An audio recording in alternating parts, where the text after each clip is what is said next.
ஒரு ஜென் துறவி, அவருக்கு ரொம்ப வயசாகிட்டுது, கடைசி காலம். நண்பர்களெல்லாம் கூப்பிட்டார். நண்பர்களே, நான் வித்தியாசமான முறையில் சாகணும்னு ஆசைப்பட்றேன், அதுக்கு ஏதாவது யோசனை சொல்லுங்களேன் அப்படின்னு கேட்டாராம். நண்பர்கள் சிரித்தாங்க. என்ன பேச்சு பேசுகிறீங்க, சாவறதுங்கிறது என்ன விளையாட்டுத்தனமான காரியமா அப்படின்னு கேட்டிருக்காங்க. அந்த துறவி கொஞ்ச நேரம் யோசனை பண்ணார். அப்புறம் கேட்டாராம், இது வரைக்கும் யாராவது நடந்துக்கிட்டே இறந்துருக்குறாங்களா அப்படின்னாராம். எல்லாரும் இல்லைன்னாங்களாம். ஒருத்தர் மட்டும் சொல்லியிருக்கார். அப்படியும் ஒருத்தர் இறந்துருக்கிறதாக ஒரு கதையில் படிச்சிருக்கிறேன், ஒரு ஞானியால் தான் அப்படியெல்லாம் செய்ய முடியும் அப்படின்னு அவர் சொன்னாராம். சரி, அப்படின்னா அந்த முறை நமக்கு வேணாம், நின்றுக்கிட்டே யாராவது உயிரை விட்டுருக்காங்களா அப்படின்னு விசாரித்தாராம். அப்படியும் ஒருத்தர் இறந்துருக்கிறார் அப்படின்னாங்களாம். மறுபடியும் அந்த துறவி யோசனை பண்ணியிருக்கிறார். ஏதாவது வித்தியாசமான முறையில் நாம் போகணும் அப்படிங்கிறது அவருடைய விருப்பம். மனிதன் எப்படி வாழ்கிறானோ அப்படி இறப்பது தான் நல்லது. சரி, யாராவது தலைகீழாக யோகம் செய்யும் நிலையில் இறந்துருக்கிறாங்களா அப்படின்னு விசாரித்தாராம். நண்பர்கள் சிரித்தாங்க. தலைகீழாக நின்னபடி இறந்ததாக நாங்கள் கேள்விப்பட்டதே இல்லை, அது முடியாத காரியம் அப்படின்ட்டுருக்காங்க. இப்போ அந்த துறவிக்கு திடீர்னு உற்சாகம் வந்துட்டுது. உடனே எழுந்திரிச்சார், தலைகீழாக நின்னார், அப்படியே உயிரை விட்டுட்டார். அவ்வளோதான். அந்த மடாலயத்தில் ஒரே குழப்பம். எப்படி அவரை கீழே இறக்கி படுக்க வைக்கிறது அப்படின்னு புரியல. இப்படி உயிர் விடுறதை பற்றி அவங்க இது வரைக்கும் கேள்விப்பட்டதும் இல்லை. உண்மையிலேயே இவர் இறந்து தான் போனாராங்கிறதும் தெரியல. சோதித்து பார்த்தாங்க. இதய துடிப்பு, நாடி துடிப்பு எல்லாம் நின்று போயிருந்தது. இவர் எப்பவும் இப்படி தான், என்ன பண்ணுறது இப்போது அப்படின்னு சொல்லி எல்லோரும் குழம்பிக்கிட்டு இருக்கிற சமயத்தில் ஒரு பெரிய ஒரு யோசனை சொன்னார். இந்த துறவியோட மூத்த சகோதரி பக்கத்து மடாலயத்தில் இருக்கிறாங்க, அவங்கள இங்கே அழைச்சிட்டு வந்தால் ஏதாவது வழி கிடைக்கும் அப்படின்னார். அந்த அம்மாவுக்கு 90 வயசு. அழைச்சிட்டு வந்தாங்க. ஒரு குச்சியை ஊன்றிக்கிட்டு அப்படியே மெதுவாக நடந்து வந்தாங்க. தம்பி, தலைகீழாக நின்று உயிர் விட்டு இறக்கிறத பார்த்தாங்க. தம்பின்னு கூப்பிட்டு பார்த்தாங்க, ஒன்றும் காணோம். உடனே என்ன பண்ணாங்க, தன்னுடைய கைத்தடியால் தம்பியோட உடலை ஒரு தட்டு தட்டினாங்க. ஏப்பா, சாகிறப்பவும் உன்னுடைய குறும்புத்தனத்தை விடலையா, இப்படியாடா சாகிறது, ஒழுங்காக செத்து தொலை அப்படின்னாங்களாம். அவ்வளவுதான். உடனே அந்த துறவி திரும்பி நேராக நின்னார். அக்கா, கோவப்படாத, நான் ஒழுங்காக சாகிறேன், எப்படி செத்தா என்ன, எல்லாம் எனக்கு ஒன்று தான் அப்படின்னு சொல்லிவிட்டு அப்படியே தரையில் படுத்து உயிரை விட்டாராம். அதுக்கப்புறம் அந்த அம்மா கோலை கையில் எடுத்துக்கிட்டு அப்படியே திரும்பி கூட பார்க்காம அவங்க பாட்டுக்கு போயிட்டாங்களாம். மரணத்தை ஒரு விளையாட்டாக ஆக்கிய அந்த துறவிக்கு வாழ்க்கையே ஒரு விளையாட்டாக தான் இருந்திருக்குது. எந்த நோக்கமும் இல்லாமல் செயல்படுறதுன்னா என்னங்கிறதும் அவருக்கு தெரிஞ்சிருக்குது. பயனை எதிர்பார்க்காம பணி செய்து வாழ்ந்து மறைந்த மகான் அவர்.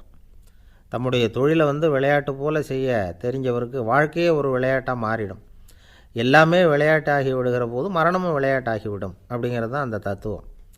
ஆனால் அதுக்கு முன்னாடி உங்களுக்குள்ளே இருக்கிற உண்மையான நடிகனை நீங்கள் அடையாளம் கண்டுபிடிக்கணும். நீங்கள் நடிக்க வேண்டியதே இல்லை, நீங்கள் ஏற்கனவே நடிச்சுக்கிட்டு தான் இருக்கிறீங்க. நீங்கள் இந்த உண்மையை தெரிஞ்சுக்கணும், அவ்வளவுதான். இதுதான் ஞானிகளுடைய கருத்து. நீங்கள் தெருவில் நடந்து போயிட்டுருக்கிறீங்க, எதிரில் வர்றவர் உங்களை பார்த்து எப்படி இருக்கிறீங்கன்னு கேட்குறார். நல்லா இருக்கிறேங்கிறீங்க. உண்மையிலேயே நாம் நல்லா இருக்க மாட்டோம், ஏதாவது உடம்புல கோளாறு இருக்கும். ஆனால் அப்படி சொல்லுவோம், நல்லா இருக்கிறேன் அப்படின்னு. அது நடிப்பு தானே. உங்களை சந்தித்ததில் ரொம்ப மகிழ்ச்சி அப்படின்னு சொல்கிறோம். உடனே கொஞ்சம் நிதானமாக யோசித்து பாருங்கள், உண்மையிலேயே உங்கள் மனசு மகிழ்ச்சி அடைஞ்சுட்டுதா? அது நடிப்பு தானே. வாழ்க்கையை சரியாக புரிஞ்சுக்கிட்டால் எல்லாமே நடிப்புங்கிறது புரியும். கல்யாண பத்திரிக்கை அனுப்பியிருந்தேனே, ஏன்டா வரலன்னு கேட்டான் ஒருத்தன். வந்திருந்தேனே அப்படின்னானா இவன். டேய், ஏன்டா போய் சொல்கிற, நான் பத்திரிக்கையே உனக்கு அனுப்பலையே அப்படின்ட்டுருக்கான் அவன். அதுக்கு இவன் சொன்னானா, பத்திரிக்கை அனுப்புனேன்னு நீ போய் சொல்கிறப்போ கல்யாணத்துக்கு வந்தேன்னு நான் போய் சொல்லக்கூடாதா அப்படின்னானா. காசி மாநகரத்தை பிரம்மதத்தன் அப்படிங்கிற ராஜா ஆட்சி பண்ணிட்டு வந்தார்.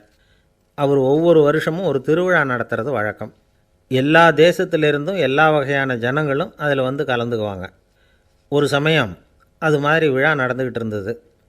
வைகுண்டத்திலேருந்து தேவலோகத்திலேருந்து நிறைய தேவகுமாரர்கள்லாம் காசி நகருக்கு அப்போது வந்திருந்தாங்க. அதில் முக்கியமாக ஒரு 4 தேவகுமாரர்கள். அந்த 4 பேரையும் சுற்றி ஏகப்பட்ட கூட்டம். அப்படி என்ன விசேஷம் அவங்கக்கிட்ட அப்படின்னா, மற்றவங்கள விட அவங்க முகம் அழகாக இருந்ததா அப்படி பார்த்தா அப்படியும் இல்லை. அவங்க அணிஞ்சிருந்த மலர் மாலைகள் தான் அதுக்கு காரணமாக. அந்த மலர்கள்லேருந்து அப்படி ஒரு அபூர்வமான நறுமணம். இதுக்கு முன்னாடி இப்படி ஒரு நறுமணத்தை அந்த ஊர் ஜனங்க அனுபவிச்சதே இல்லை. அதுதான் அந்த 4 பேரையும் சுற்றி கூட்டம்.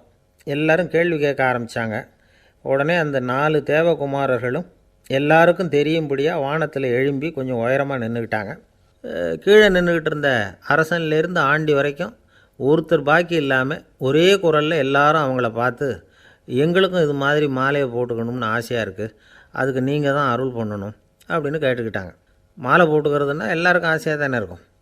அந்த 4 தேவகுமாரர்களில் ஒருத்தர் புத்தர் பிரான். அவர் சொன்னார், பூலோகவாசிகளே, நான் சொல்கிறத கொஞ்சம் பொறுமையாக கேளுங்க. கக்காரு அப்படிங்கிற கற்பக விருட்சத்தின் மலர்களால் தொடுக்கப்பட்டது இந்த மாலை. இதுக்கு நிறைய சக்தி உண்டு. எந்த காலமும் இது வாடாது, வாசனையும் குறையாது. ஆனால் இதை அணிந்து கொள்கிறதுக்கு சில தகுதிகள் தேவை அப்படின்னார். என்ன தகுதி அது சொல்லுங்களேன் அப்படின்னு ஏக காலத்தில் எல்லாரும் சத்தம் போட்டாங்க. தீய இயல்புகள் உள்ளவங்க, இழிந்த சிந்தனை, இழிந்த செயல் உள்ளவங்க இந்த மாலையை அணிய முடியாது அப்படின்னார். அவ்வளோதான். கூட்டத்தில் சத்தம் போட்டவங்கள்லாம் மெதுவாக அப்படி அடங்க ஆரம்பிச்சிட்டாங்க. இன்னொரு தேவகுமாரன் சொன்னார், அடுத்தவங்க பொருளை அபகரிக்காதவன், அடுத்தவங்களுக்கு கெடுதல் பண்ணக்கூடிய பொய் பேசாதவன், பேராசையினால் கெட்ட வழியில் பொருள் ஈட்ட நினைக்காதவன் இந்த மாலையை போட்டுக்கலாம் அப்படின்னார். கூட்டத்திலேருந்து யாரும் முன்னுக்கு வரல. ஒரே ஒரு ராஜகுரு மட்டும் கொஞ்சம் முன்னாடி வந்தார். பெரியவர், படித்தவர். அவர், எனக்கு தகுதி இருக்குது அந்த மாலையை போட்டுக்கிறதுக்கு அப்படின்னார். வேறு ஒன்றும் இல்லை, பொய் சொல்லியாவது அந்த மாலையை வாங்கிக்குவோமே அப்படின்னு முடிவு பண்ணிட்டார் அவர். அவ்வளோதான், மாலையை வாங்கிட்டார். அடுத்த தேவகுமாரன் பேசினார். யாருக்கு திடமான அறிவும் மனமும் இருக்குதோ, யாருக்கு நல்ல காரியங்களில் அசையாத ஈடுபாடு இருக்குதோ, நல்ல அரிய பொருள்களை தனியாக தான் மட்டும் அனுபவிக்க விரும்பாதவர் யாரோ அவர் முன்னாடி வந்து இந்த மாலையை வாங்கிக்கலாம் அப்படின்னார். அந்த தகுதியும் எனக்கு இருக்குன்னார் ராஜகுரு. மாலையை வாங்கி போட்டுக்கிட்டார். இன்னொரு ராஜகுமாரன் பேச ஆரம்பித்தார். அறநெறியில் செல்வம் சேர்க்கணும், ஆடம்பர பொருள்களுக்கு அடிமையாகக்கூடாது, வெற்றி அடைஞ்சாலும் கர்வம் வரக்கூடாது, அப்படிப்பட்டவங்க இந்த மாலையை போட்டுக்கலாம்னார். துணிஞ்சு பொய் சொல்லி அதையும் வாங்கி கழுத்தில் போட்டுக்கிட்டார் இந்த ராஜகுரு. இன்னொரு ராஜகுமாரன் சொன்னார், சான்றோர்களை நிந்திக்காதவங்க, புறம் பேசாதவங்க இந்த மாலையை போட்டுக்கலாம்னார். அதையும் வாங்கி போட்டுக்கிட்டார். திருவிழா முடிஞ்சுது, எல்லோரும் திரும்பி போயிட்டாங்க. மறுநாள் ராஜகுரு 4 மாலைகளையும் போட்டுக்கிட்டு ராஜசபைக்கு வரார். வந்தவர் ரொம்ப அவஸ்தையோடு வர்றார். மாலையெல்லாம் வாடி போயிட்டுது, வாசனை எதுவும் கிடையாது. அது மட்டும் இல்லை, அவருக்கு கடுமையான தலைவலி வேறு வந்துட்டுது. துடிச்சு போயிட்டார். மாலையை கழட்டவும் முடியல. ஜனங்கள்லாம் அவரை பார்த்து சிரிக்க ஆரம்பிச்சிட்டாங்க. என்னத்துக்கு ஆசைப்படணும், ஏன் இப்படி கஷ்டப்படணும் அப்படின்னு. ராஜா பார்த்தார். மறுபடியும் விழாவுக்கு ஏற்பாடு பண்ணினார். தேவகுமாரர்கள்லாம் வந்தாங்க. ராஜகுரு வந்தார். மக்கள் முன்னிலையில் அவங்க காலில் விழுந்தார், மன்னிப்பு கேட்டுக்கிட்டார். இந்த மாலையை போட்டுக்கிற தகுதி எனக்கு இல்லை. தகுதி இல்லாத ஒருத்தன் தகாத தகுதியை பொய் மூலம் பெறணும்னு ஆசைப்படுறாங்களே, அவங்களுக்கெல்லாம் என்னுடைய தண்டனை ஒரு எச்சரிக்கையாக இருக்கட்டும்னார். அதுக்கப்புறம் தேவகுமாரர்கள் அவர் கழுத்தில் இருக்கிற மாலையை கழட்டினாங்களாம். அந்த மாலைகளும் பழையபடி மனம் கொடுக்க ஆரம்பிச்சுட்டு தான். இதிலேருந்து நாம் தெரிஞ்சுக்க வேண்டியது என்னென்னா, நமக்கு தகுதி இல்லாத ஒரு கௌரவம் நம்மக்கிட்ட தானாக வந்தால் கூட அதை தவிர்த்து விடுறது தான் நல்லது. அதுதான் புத்திசாலித்தனம். ஒருத்தர் வந்தார். சார், எங்கள் இலக்கிய மன்ற விழாவுக்கு நீங்கள் தலைமை தாங்கணும்னார். உடனே இவர் சொன்னார், பேச்சாளர், சார், இலக்கியத்தை பற்றி பேசுகிற தகுதி எனக்கு இல்லையே அப்படின்னார். உடனே அவர் கூப்பிட வந்தவர் சொன்னார், அந்த தகுதி உங்களுக்கு இல்லைங்கிறது எங்களுக்கும் தெரியும் சார், அதனால தான் உங்களை தலைமை தாங்க கூப்பிட்றேன் அப்படின்னார். அது சரி, தலைமைன்னா அதுக்கு இவர் என்ன தான் அர்த்தம் பண்ணுறாருன்னு தெரியல. அளவுக்கு மிஞ்சினால் அமிர்தமும் நஞ்சு அப்படின்னு சொல்லுவாங்க. அது உண்மைதான். ஒருத்தருக்கு அளவுக்கு மீறிய புகழ் வந்துட்டுதுன்னு வச்சுங்க, அது கூட ஆபத்தாக போயிடுறது உண்டு. பழங்காலத்துல எல்லாம் கிரேக்க தேசத்தில் ஒரு பழக்கம் உண்டாம். அதாவது யாராவது ஒருத்தரை நாடு கடத்தணும்னா அதுக்கு ஒரு வழி உண்டு. அதாவது ஒருத்தரை நாடு கடத்தணும்னு மக்கள் விரும்புகிறாங்கன்னு வச்சுங்களேன், அவர் பேரை ஒரு மண்பாண்ட ஓட்டுச்சில்லில் எழுதி அதை ஒரு குறிப்பிட்ட பொது இடத்துல போட்டுற வேண்டியது, அவ்வளவுதான். இது மாதிரி பல பேர் போட்டுக்கிட்டே இருப்பாங்க. எல்லாம் அப்படியே குவிஞ்சு போயிடும். அந்த ஓட்டாஞ்சில்லு குவியலில் யாருடைய பேர் அதிகமாக இருக்குதோ அந்த நபரை ஒரு 10 ஆண்டுகள் நாடு கடத்தி விடுவாங்க. இது அந்த ஊர் வழக்கமாக. ஒரு நாள் அந்த குவியலுக்கு பக்கத்தில் ஒரு ஆள் நின்றுக்கிட்டு இருக்கிறான். அவன் கையில் ஒரு ஓட்டாஞ்சில்லு வச்சுருக்கிறான். அதில் யாரோட பேரையோ எழுதணும், எழுதி அந்த இடத்துல போடணுங்கிறது அவன் ஆசை. ஆனால் அவன் படிக்காதவன், அதனால் எழுத தெரியல. யாராவது அந்த வழியாக வர்றாங்களான்னு பார்த்துக்கிட்டே நின்றுக்கிட்டு இருந்தான். ஒரு பெரியவர் வந்துக்கிட்டு இருந்தார். அவர்கிட்ட ஓடினான். கையில் இருந்த மண்பாண்ட சில்லை கொடுத்தான். ஐயா, இதில் ஒரு பேர் எழுதி கொடுங்களேன்னா. அந்த பெரியவர் அதை வாங்கி கையில் வச்சுக்கிட்டு, என்ன பேர் எழுதணும் சொல்லு அப்படின்னா. இவன் சொன்னான், அரிஸ்டைடிஸ் அப்படின்னு எழுதுங்க அப்படின்னா. இதை கேட்டதும் அந்த பெரியவருக்கு அதிர்ச்சி. ஏன்னா அவர் தான் அரிஸ்டைடிஸ், தத்துவ மேதை அரிஸ்டைடிஸ் அவர். இருந்தாலும் நான் தான் அதுங்கிறத காட்டிக்காமல் அந்த ஆளுக்கிட்ட கேட்டார். அது சரிப்பா, அரிஸ்டைடிஸுங்கிற பேரை எழுத சொல்கிற, அவர் உனக்கு என்ன கெடுதல் பண்ணார்? அவர் பேரை இதில் எழுத சொல்கிறியே அப்படின்னு கேட்டிருக்கார். அதுக்கு இவன் சொன்னானா, அவர் எனக்கு எந்த கெடுதலும் பண்ணலை, அவரை நான் பார்த்தது கூட இல்லை அப்படின்ட்டுருக்கான். அப்புறம் எதுக்காக அவரை நாடு கடத்தணும்னு நீ ஆசைப்படுற அப்படின்னு கேட்டிருக்கார். இப்போ அந்த ஆள் சொல்கிறான், அரிஸ்டைடஸை பற்றி எல்லாரும் பேசுகிறாங்க, அவர் ரொம்ப நல்லவர், அவர் ஒரு பெரிய அறிவாளிங்கிறாங்க, அவர் ஒரு பெரிய வள்ளல், பேரறிஞர், இப்படி எல்லாரும் சொல்கிறத கேட்டு கேட்டு எனக்கு ரொம்ப அலுத்து போயிட்டுது, அதனால தான் வெறுப்பாயிட்டேன் அப்படின்னு நானும். இதிலேருந்து என்ன தெரியுது? நாம் நல்லவனாக இருக்கிறதுல ஒன்றும் இடைஞ்சல் இல்லை. ஆனால் நம்மளை நல்லவன் நல்லவன் எல்லாரும் சொல்ல ஆரம்பிச்சிட்டாங்கன்னு வச்சுக்கோங்க, அப்போ இடைஞ்சல் ஆரம்பம்னு அர்த்தம்.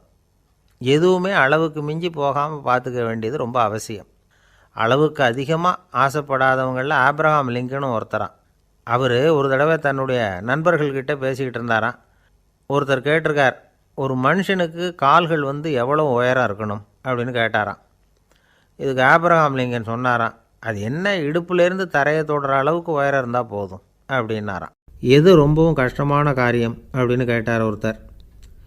ஒருத்தருக்கு ஒருத்தர் சண்டை போடாமல் இருக்கிறது தான் ரொம்ப கஷ்டமான காரியம் அப்படின்னு தோணுது.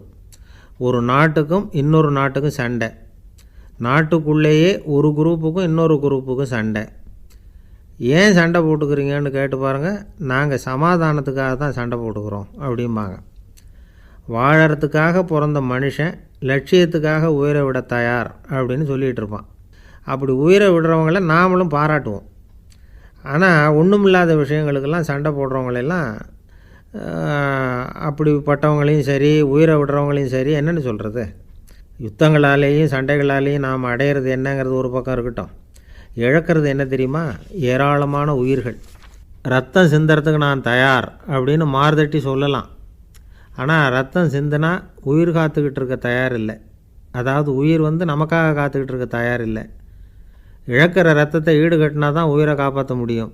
அதனால் இது சம்மந்தமாக ஆராய்ச்சி செய்கிற கட்டாயம் ஏற்பட்டு போச்சு. அதோட விளைவாக புதுசாக ஒன்றை கண்டுபிடிச்சிருக்கிறாங்க.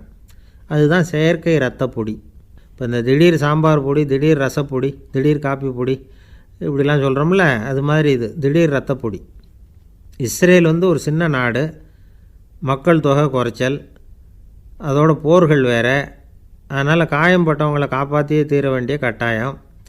காப்பாற்றணும்னா ரத்த இழப்பை தடுக்கணும். அப்படின்னா உடனடியாக புது ரத்தம் செலுத்தி ஆகணும். திடீர்னு ரத்தம் வேணும்னா எங்கே போகிறது? அதுவும் கிடைக்கிற ரத்தம் சேர்கிற குரூப்பாக இருக்கணும்.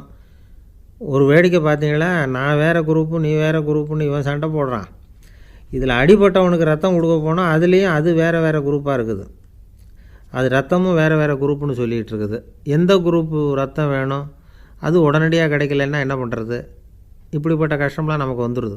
இதுக்காக தான் விஞ்ஞானிகள் இந்த ரத்த பொடியை கண்டுபிடிச்சிருக்கிறாங்க.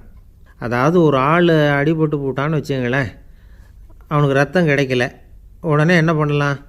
இந்த சுத்தப்படுத்தப்பட்ட தண்ணீரை கொஞ்சம் எடுத்துக்க வேண்டியது, அதில் இந்த ரத்த பொடியை கரைக்க வேண்டியது.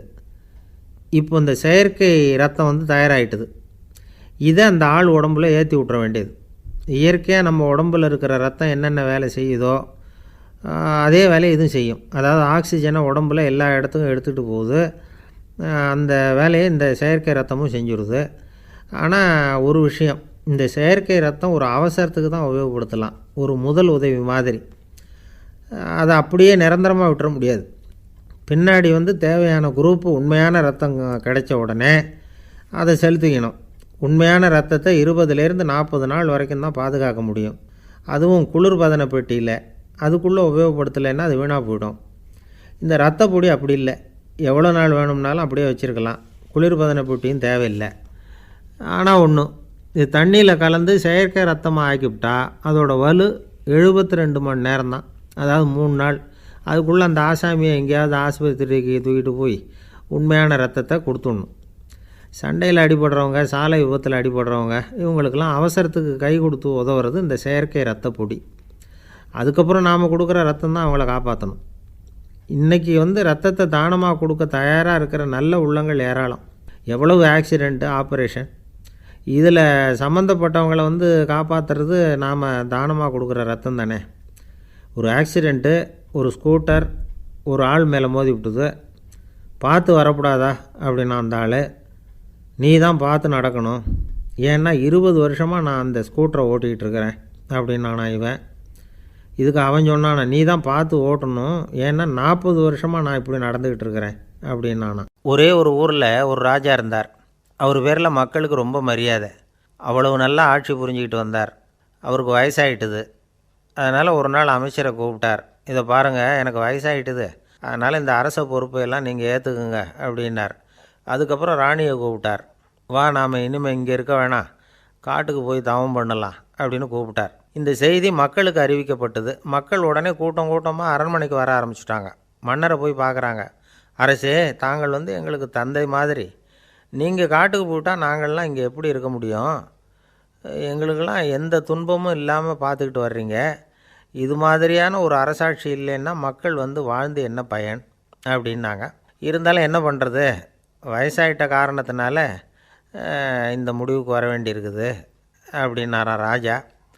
அப்படின்னா நீங்கள் காட்டுக்கு போக வேணாம், நாங்கள் போகிறோம்.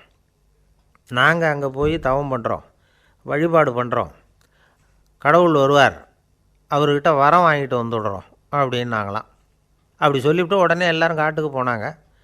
நாட்டு மக்கள் எல்லாரும் ஒட்டு மொத்தமாக காட்டில் உட்காந்துக்கிட்டு தவம் பண்ணுறதை பார்த்தார் கடவுள். உடனே புறப்பட்டு வந்தார். எல்லோரும் இப்படி உட்காந்துருக்கிறீங்களே, என்ன வேணும் உங்களுக்கு அப்படின்னு கேட்டார். உடனே மக்கள் எல்லாரும் ஒரு குரலில் சொன்னாங்க, சுவாமி, எங்கள் மன்னன் ரொம்ப நாளைக்கு நல்லபடியாக இருக்கணும்.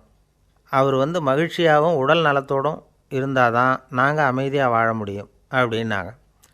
சரி, அதுக்கு என்ன செய்யணும் அப்படின்னார் ஆண்டவன்.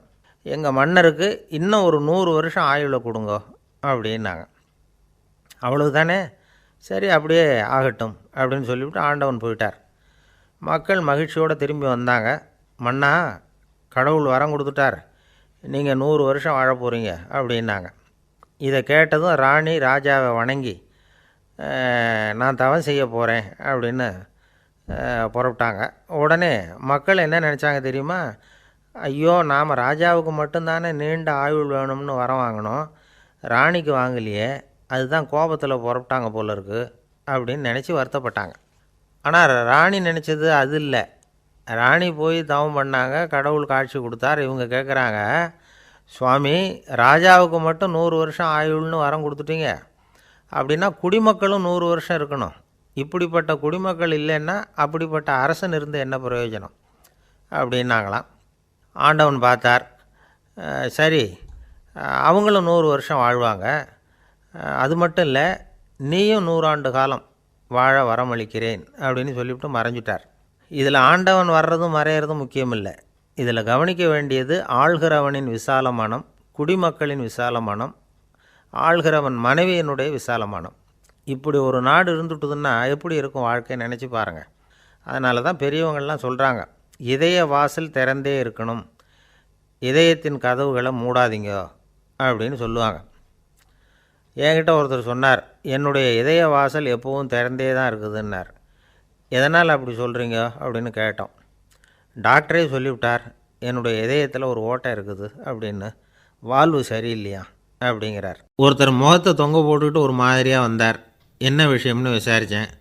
என்னுடைய நண்பன் ஒருத்தங்கிட்ட கருத்து வேறுபாடு, இனிமேல் நமக்குள்ளே எந்த சம்மந்தமும் வேணாம்னு நட்பை முறிச்சிட்டு வந்துட்டேன்னா. நண்பர்கள்னு இருந்தால் கருத்து வேறுபாடு வரத்தான் செய்யும்னு, கருத்து வேறுபாடு வராமல் இருக்கிறதுக்கு ஏதாவது வழி உண்டா அப்படின்னு கேட்டாங்க. அதை பற்றி நிபுணர்கள் சில யோசனைகளை சொல்லியிருக்கிறாங்கன்னு.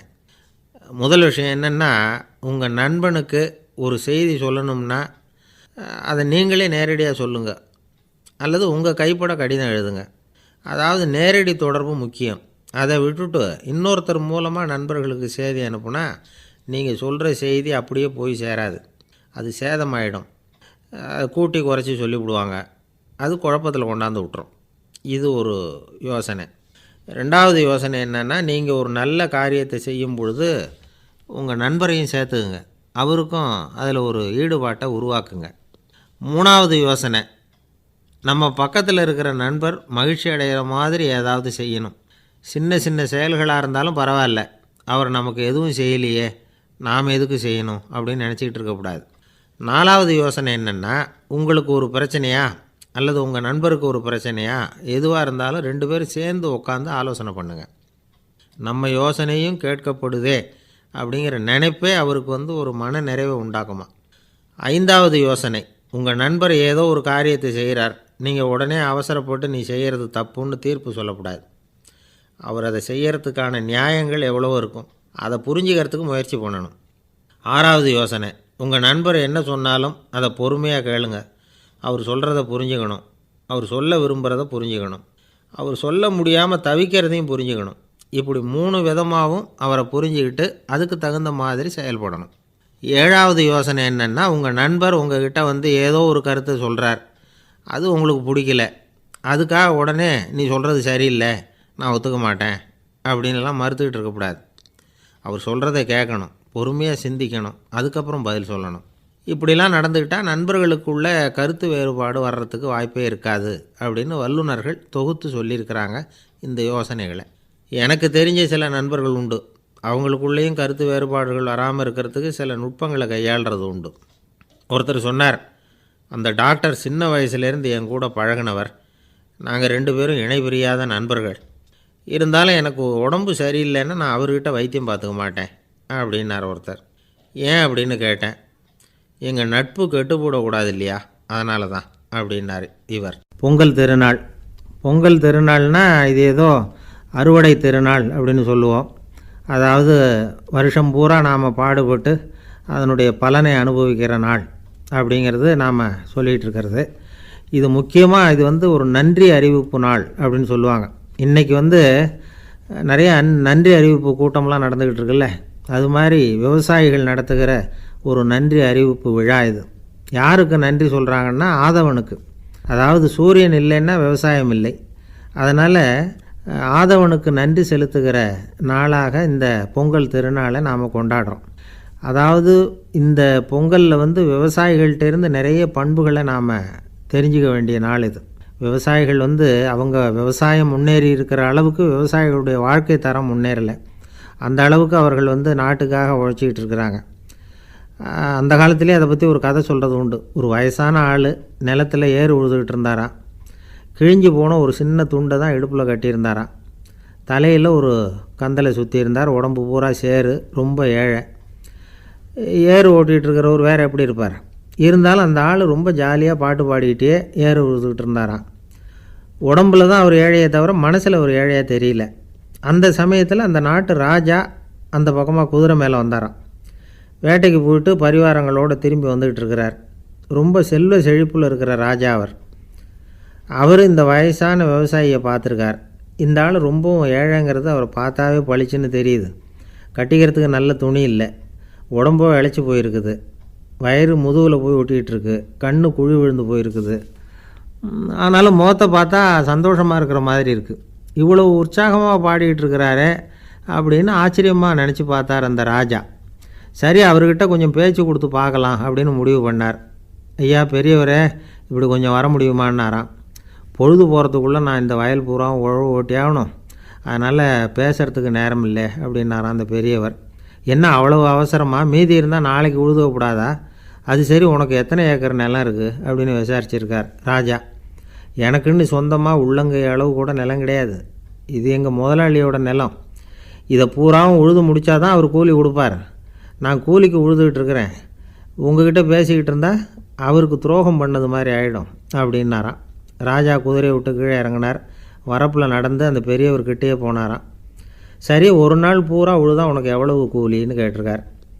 8 அணா கூலி கிடைக்கும்னாராம் அவர். இது ரொம்ப காலத்துக்கு முன்னாடி நடந்த ஒரு சம்பவங்கிறதுனால அப்போ 8 அணா கூலிங்கிறது ரொம்ப பெருசு. இருந்தாலும் அதுவும் அந்த ராஜாவுக்கு பெரிய கூலியாக தெரியல. இவ்வளவு தானா, இதை வச்சுக்கிட்டு நீ எப்படி காலம் தள்ளுற அப்படின்னாராம். ஒன்றும் கவலை இல்லை அப்படின்னாராம் அவர். ராஜாவுக்கு ரொம்ப ஆச்சரியமாக போச்சு. 8 அணா கூலி வாங்குகிற இந்த ஆள் கவலை இல்லாமல் இருக்கிறார், ஏராளமான வசதியோடு இருக்கிறன்னா கவலை இல்லாமல் வாழ முடியலையே அப்படின்னு நினச்சி பார்த்துருக்கார். அது சரி, 8 அணாவில் எப்படி குடும்பம் நடத்துகிற அப்படின்னு கேட்டாராம். எனக்கு கிடைக்கிற 8 அணாவில் 2 அணா குடும்பத்துக்கு செலவழிக்கிறேன், 2 அணா பழைய கடனுக்கு கொடுக்குறேன், 2 அணா தர்மம் செய்கிறேன், 2 அணா வட்டிக்கு கொடுக்குறேன், ஒரு குறையும் இல்லைன்னாராம். ராஜாவுக்கு ஒன்றும் புரியல. எனக்கு ஒன்றும் புரியலேன்னு இருக்கார். ஐயா, எனக்கும் என் மனைவிக்கும் 2 அணா செலவாகுது. வயசான அம்மா அப்பா இருக்கிறாங்க, சின்ன வயசில் என்னை காப்பாற்றினவங்க அவங்க. அந்த கடனுக்கு 2 அணா செலவாகுது, அது பழைய கடன். என் தங்கச்சி ஒருத்தி ஆதரவு இல்லாத நிலைமையில் தன்னுடைய மகனோட என் வீட்டில் இருக்கிறா, அவளுக்கும் அவள் மகனுக்கும் 2 அணா செலவு பண்ணுறேன், அது தர்மம். எனக்கு 2 பிள்ளைங்க இருக்கிறாங்க, அவங்களுக்கு 2 அணா செலவு பண்ணுறேன், அது வட்டிக்கு கொடுக்கறது மாதிரி. பிற்காலத்தில் அவங்க எங்களை காப்பாற்றுவாங்க. அந்த வகையில் நான் திருப்தியோடு வாழ்ந்துக்கிட்டு இருக்கிறேன் அப்படின்னாராம். ராஜாவுக்கு அர்த்தம் புரிய ஆரம்பிச்சுதான். அந்த பெரிய நிலத்தை விலை கொடுத்து வாங்கி அந்த பெரியவருக்கே தானமாக கொடுத்துட்டாராம். இப்போ உழுதவருக்கே நிலம் சொந்தமாகிட்டுது. அன்னையிலேருந்து அரசனுக்கும் ஆறுதல் கிடைச்சிதான். இப்படி ஒரு கதை சொல்லுவாங்க. 8 அணா வருமானத்தை வச்சுக்கிட்டு எப்படி காலத்தை தள்ளுறதுன்னு சொல்கிறதுக்காக இந்த கதையை சொல்கிறதாக யாரும் தப்பாக நினச்சிக்கக்கூடாது. கிடைக்கிறத எப்படி பங்கு போடுறார், எப்படி திருப்தியாக வாழறார் அப்படிங்கிறது தான் முக்கியம். அது மாதிரி இன்றைக்கு இந்த பொங்கல் திருநாளில் உழவர்கள் மனசு மகிழ்ச்சியாக இருந்ததுன்னா அது எல்லாரும் மகிழ்ச்சியாக இருக்கிறது மாதிரி அர்த்தம். அதனால் அவர்கள்ட்டேருந்து நாம் பாடம் கற்றுக்கணும். சில உழவர்கள் தங்கள் நிலத்தில் விளையிறத தாங்கள் சாப்பிட மாட்டாங்க, அடுத்தவங்கள்ட்ட விற்றுட்டு சந்தையில் போய் வேறு அரிசி வாங்கிட்டு வந்து தான் இவங்க சாப்பிடுவாங்க. அப்படிப்பட்ட விவசாயிகள்லாம் இது உண்டு. பங்கிடுகிற பண்பை உழவர்கள்ட்டேருந்து கற்றுக்கொள்ளுங்கள் அப்படிம்பாங்க. ஒரு ஆள் நிம்மதியாக மகிழ்ச்சியாக இருந்தானா, உங்கள் நிம்மதிக்கும் மகிழ்ச்சிக்கும் என்ன காரணம்னு கேட்டிருக்கார் இன்னொருத்தர். என்கிட்ட இருந்தது பூராவையும் என் பிள்ளைங்களுக்கு சமமாக பங்கு போட்டு கொடுத்துட்டேன், எனக்குன்னு எதுவுமே வச்சுக்கல, அதுதான் நிம்மதிக்கு காரணம்ன்றிருக்கான். உங்ககிட்ட இருந்தது எவ்வளவு இருந்தது அப்படின்னு கேட்டிருக்காரு அவர். மொத்தமாக ஒரு 50,000 ரூபா இருக்கும் அப்படின்னு இருக்கான். அவ்வளவும் பணமாகவே இருந்ததா அப்படின்னு கேட்டிருக்காங்க இவங்க. இல்லைங்க, அவ்வளவும் கடன், அதை தான் பிரித்து கொடுத்துருக்கேன் பிள்ளைங்கக்கிட்ட அப்படின்னு நானும். அவன் ஒரு பெரிய பியானோ கலைஞர், வியன்னாவில் இருந்தார். ரொம்ப புகழ்பெற்ற இசை கலைஞர் அவர். இங்கிலாந்து மகாராணி விக்டோரியா அவருடைய சங்கீதத்தை கேட்கணும்னு ஆசைப்பட்டாங்க. அவரை அரண்மனைக்கு கூப்பிட்டாங்களாம், பியானோ வாசிக்க சொல்லி கேட்டாங்களாம். இவரும் ரொம்ப பிரமாதமாக வாய்ச்சி காட்டியிருக்கார். உடனே பாராட்டி பரிசுகள்லாம் கொடுத்து அனுப்புனாங்களாம். அந்த இசையை கேட்குறதுல அரசிக்கு ரொம்பவும் ஆர்வம் உண்டு. அதனால் அதுக்கப்புறமும் அந்த கலைஞர் அடிக்கடி அரண்மனைக்கு வர வேண்டிய அவசியம் ஏற்பட்டது. ஏன்னா அரசி கூப்பிட ஆரம்பித்தாங்க. இவர் போகணும், அங்கே இசை நிகழ்ச்சி நடத்தணும், இவர் அங்கே பாடி வாசிக்கிறது உண்டு. ஒரு தடவை மகாராணி அவரை பார்த்து, உங்கள் நாட்டு தேசிய கீதம் பாடுங்களேன் அப்படின்னு கேட்டாங்களாம். உடனே அவர் தன்னுடைய நாடான ஆஸ்திரியாவின் தேசிய கீதத்தை பாடியிருக்கிறார். அவர் பாட ஆரம்பித்த உடனே மகாராணி எழுந்திரிச்சு நின்னாங்களாம். அதுக்கு மரியாதை செலுத்துகிற நோக்கத்தோடு பாட்டு முடிகிற வரைக்கும் அப்படியே நின்றுக்கிட்டு இருந்தாங்களாம். இதுதான் அந்த அரசியினுடைய பெருந்தன்மை. அதாவது நாட்டுப்பற்றுங்கிறது அந்த அளவுக்கு அப்படி இருக்கணும். இப்படி ஒரு அரசியே நம்ம நாட்டு தேசிய கீதத்துக்கு எழுந்திரிச்சு நின்று மரியாதை செலுத்துகிறாங்க அப்படிங்கிறத புரிஞ்சிக்கும் பொழுது அந்த முதிய கலைஞரின் மகிழ்ச்சிக்கு அளவே இல்லையாம். அதுக்கப்புறம் அந்த பியானோ கலைஞர் ஒரு நாள் தன்னுடைய நண்பர் ஒருத்தர்கிட்ட பேசிக்கிட்டு இருந்தாராம். அப்போ சொன்னாராம், மகாராணியார் எனக்கு எவ்வளவோ பரிசுகள்லாம் கொடுத்துருக்குறாங்க, ஒரு தடவை எனக்கு வைரக்கல் பதித்த அணி ஒன்றை கூட பரிசாக கொடுத்தாங்க. ஆனால் அதை விட உயர்ந்த விலை மதிக்க முடியாத அணி என்ன தெரியுமா, நான் என்னுடைய நாட்டு தேசிய கீதத்தை நான் பாடுறப்போ அவங்க எழுந்திரிச்சு நின்று மரியாதை செலுத்தினாங்களே, அதுதான் எனக்கு கிடைச்ச மிகப்பெரிய பரிசு அப்படின்னாராம். எனக்கு தெரிஞ்ச சங்கீத வித்வான் ஒருத்தர் இருக்கார். சமீபத்தில் ஒரு நாள் அவரை பார்த்தேன். எப்படி போயிட்டுருக்கு உங்கள் தொழில் அப்படின்னு கேட்டேன். ரொம்பவும் வித்தியாசமாக போயிட்டுருக்குங்க அப்படின்னார். என்ன சொல்கிறீங்க அப்படின்னேன். முன்னாடியெல்லாம் நான் பாடினா எதிரில் இருக்கிறவங்க தான் எழுந்திரிச்சு போயிட்டு இருந்தாங்க, இப்போ எப்படின்னா நான் பாட ஆரம்பிச்சுட்டா உடனே பக்கவாத்தியக்காரனே எழுந்திரிச்சு போயிடுறான் அப்படின்னார் ரொம்ப வேதனையோட.